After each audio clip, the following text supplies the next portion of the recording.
रामकृष्ण हरी. संत ज्ञानेश्वर माऊली महाराज यांच्या हरिपाठातील अभंग.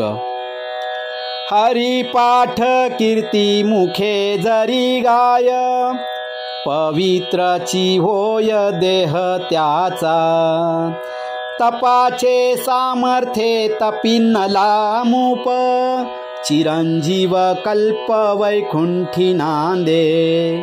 मातृपितृ भ्राता सगोत्र अपार, चतुर्भुज नर वौनी ठेले.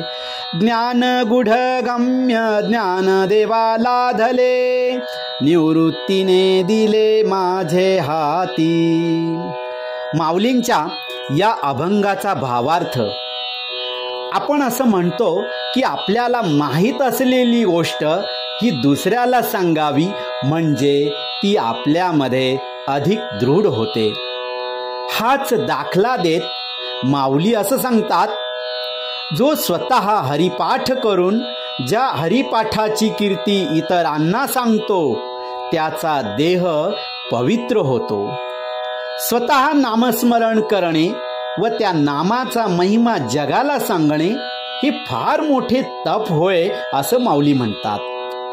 या महातपाच्या सामर्थ्याने नामधारक, नामस्मरण करणारा चिरंजीवी होतो व देहाचा त्याग केल्यावर चिरकाल वैकुंठात वास करतो असंही माऊली म्हणतात.